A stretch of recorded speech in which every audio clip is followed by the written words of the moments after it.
वास्तव में जो होना चाहिए था वो जीवन में घटित नहीं हो रहा है। अभी तक यदि पूछी जाती है कि महापुरुषों हाल कैसा है, कह रहे जी वैसे तो ठीक हूँ, परंतु क्यों? बोले जी ब्रह्म ज्ञान ले लिया। बोले जी हाँ ब्रह्म ज्ञान ले लिया, सत्संग में भी जाता हूँ, महापुरुषों अवतार वाणी का पाठन भी करता हूँ, परंतु अभी भी परंतु लग गया। वट किंतु परंतु, यदि ये परंतु ना गया तो वास्तव में आनंद कहाँ से आएगा? किंतु परंतु तो आनंद को खा जाते हैं, छीण कर देते हैं। और उधर जब मीराबाई जी को गुरु रविदास जी से जब ये ब्रह्म ज्ञान की ज्योत मिली तो मीराबाई का जीवन कैसे बदला, मीराबाई का जीवन में क्या हो गया? जब मीराबाई रविदास जी के पास आई थी तो एक ही बात कही थी, बेटी मन चंगा कठौती में गंगा। कहती है जी मुझे तो कंगन चाहिए गुरुदेव। कह रहे बेटी ऐसे एक कंगन नहीं, हजारों कंगन प्राप्त हो जाएंगे। कह रहे कैसे? यहाँ तो कोई आभूषणों की दुकान नहीं है। कह रहे दुकान ये परमात्मा देने वाला है। कठौती रखी हुई थी, आप उसमें काम कर रहे थे। बोले बेटी हाथ डाल ले इसके अंदर। हाथ डाला, हजारों कंगन खनखन आ रहे हैं। मीरा ने दोबारा, विश्वास ना हुआ, दोबारा हाथ डाला। अरे गुरुवर, बोले निकाल। निकाले तो निकलने लगे। कह रहे ये कैसे संभव है? कह रहे हाँ जी ये संभव है। Everything is possible for God. कुछ भी असंभव नहीं है ईश्वर के लिए, सब संभव है बेटी। कह रहे मेरे पिता तो दिलवा ना पाए, मेरे पिता तो राजा हैं। कह रहे तेरे पिता इस संसार के राजा हैं, लेकिन जो त्रिलोकीनाथ है, जो इटर्नल पावर है, जो ब्रह्मांड का मालिक है, जो होल यूनिवर्स का मालिक है, जो दातार है, जो देने वाला है, वास्तव में वो तेरे पापा नहीं है। आओ संत महात्माओं, मीरा का दिमाग थरक गया, मीरा की सोच बदल गई। कह रहे जी ऐसा हो सकता है कि जो आनंद आपको आ रहा है वो आनंद मुझे भी आए? कह रहे बिल्कुल संभव है मीरा, ऐसा हो सकता है। कह रहे कितना समय लगेगा? कह रहे कोई क्षण भर का अंतर होता है मीरा, बस इसके लिए कुछ नियम करने पड़ते हैं। कह रहे कैसे नियम? कह रहे मैं मेरी का मान छोड़ना पड़ता है, अपना आपा मिटाना पड़ता है, सतगुरु के वचनों पर चलना पड़ता है, क्योंकि सतगुरु के वचन पर चलना है मुश्किल, मगर चलने वालों ने पाई है मंजिल। कह रहे बेटी चल पाई तो तेरा उद्धार हो जाएगा, बस चलना है, अपना आपा मिटाना है। आपा का मतलब अपने अहंकार को, क्योंकि अहंकार सबसे बड़ा रोग क्या कहेंगे लोग। मीरा ये भी समझ ले, राजा की लड़की हो, राजकुमारी हो, और मैं जूती गांठने वाला हूँ, लेकिन सतगुरु की कृपा से उस समय ब्रह्म ज्ञान की दात की बख्शिश आप पे हो रही है। आप ब्रह्म ज्ञान लेकर के आए, मीरा समर्पण हो गई। क्योंकि कहा समर्पण का ही नाम भक्ति है। जिसने आपको समर्पण कर दिया, डेडिकेशन कर दिया सतगुरु के प्रति, समझ लो उसका बेड़ा पार हो गया। मीराबाई कह रही मैं तैयार हूँ, मैं दुनिया से नहीं डरती। अब तो वो अवस्था बन गई कि नचा गीत गावांगी मैं आज तेरे सामने, दुनिया भुलावांगी मैं आज तेरे सामने, कि नज़दीक ही जावांगी मैं आज तेरे सामने। चरना नु छू के मेरी तकदीर बदली, मेरी या गुनाह वाली तस्वीर बदली। आओ संत महात्माओं, आज वो माता की तरह आज मीराबाई की स्थिति हो गई। और जैसे ही ब्रह्म ज्ञान की दात दी, जैसे ब्रह्म ज्ञान का एहसास हुआ, ब्रह्म ज्ञान ये परमात्मा का एहसास हुआ मीराबाई को, ओ माय गॉड, ये इटर्नल पावर ये तो मेरे पास ही था।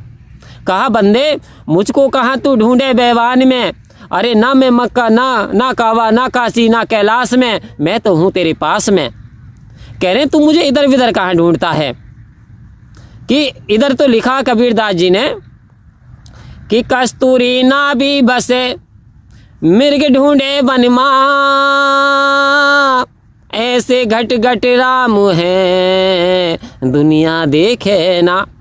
कह रहे हाय रे अफसोस, कस्तूरी तो नाभि के अंदर बसती है, कस्तूरी हिरन की नाभि के अंदर रहती है, लेकिन हिरन अज्ञानता के कारण उसे बन बन में डोलता फिरता है, चाना पाना चाहता, खुशबू इतनी दे रही है। ऐसे ही जीव है ये, ऐसे ही मनुष्य है। ये परमात्मा की प्राप्ति के लिए कभी कहीं कभी कहीं कभी कहीं जाता है, बट उसे परमात्मा की प्राप्ति नहीं हो पाती। क्यों? क्योंकि परमात्मा तो स्वयं उसके अंदर और बाहर विराजमान है। ऐसा कोई एरिया नहीं, ऐसी कोई वस्तु नहीं जहाँ परमात्मा विराजमान ना हो। तभी तो कहा कस्तूरी नाभि बस है, मिर्ग ढूंढे वनमा ही। ये जीव वन वन में तलाशता रहता है, लेकिन इस जीव को नहीं मिल पाता परमात्मा बिना सतगुरु की कृपा के। तो आओ संत महात्माओं, जैसे मीराबाई जी ने पाया तो झूमने शुरू कर दिया कि पायो जी मैंने नाम रतन धन पायो, वस्तु दिया मोले गुरु ने करे कृपा पुनायो, पायो रे सखी मैंने नाम रतन धन पायो। अब मीरा जी नाचना शुरू कर दिया। अब कोई प्रकार की यानी चिंता नहीं कि चाह गई चिंता मिटी, चाह गई चिंता मिटी मनवा बेपरवाह, जिसको कुछ नहीं चाहिए सोई तो शहंशाह। कह रहे हैं अब चिंता मिट गई, लेकिन क्या हमारी चिंता मिटी? क्या हमारा किंतु परंतु गया? तो अवतार वाणी की ये लाइनें संत महात्माओं यदि हमने ना पढ़ी हो ना, कितनी भी तंगहाली हो, कितनी बदहाली हो, परेशानी हो, लेकिन सतगुरु के वचनों पे चल के तो देखो, एक बार सतगुरु की सेवा करके तो देखो। तुम्हारी सेवा ना करा दे तो कहना, एक बार सतगुरु के वचनों को मान करके देखो। तुम्हारी बात लोगों से न मनवा दे तो कहना, एक बार सतगुरु के वचनों को अपना करके देखो, तुम्हारे जीवन को खुशियों से ना भर दे तो कहना। आओ संत महात्माओं, तो सतगुरु तो बार बार चेतन कर रहे हैं कि उठ जाग मुसाफिर भोर भई, अब रहने कहाँ जो सोवत है, जो सोवत है वो खोवत है, जो जागत है वो पावत है। कह रहे तेरी उम्र बीतती चली जा रही है संत महात्माओं। सन 2025 गुजर गई, कितनी सांसें हमने व्यर्थ में उलझा करके राजनीति में निकाल दी होंगी, जातिवाद में निकाल दी होंगी, सांप्रदायिकता में निकाल दी होंगी। लेकिन यदि इतनी सांसें हमने सिमरण कर लिया होता, इतनी सांसें हमने परमात्मा को अर्पण कर दी होती, इतनी सांसें हमने परहित कर दिया होता, तो हम सबसे बड़े धर्मी होते, सबसे बड़े खुशहाल होते। क्योंकि कहा कि जिस धन की खातिर तू मानव, अवतार वाणी की लाइनें चेतन कर रही हैं, जिस धन की खातिर तू मानव उठ उठ दौड़ लगाता है, सतगुरु की यदि सेवा कर ले स्वयं ही दौड़ा आता है। एक इंसान एक बार भरोसा कर, विश्वास कर। विश्वास बहुत ज़रूरी है, भक्ति का आधार ही विश्वास है। बिना विश्वास के भक्ति नहीं टिक सकती संत महात्माओं, हमें विश्वास करना होगा।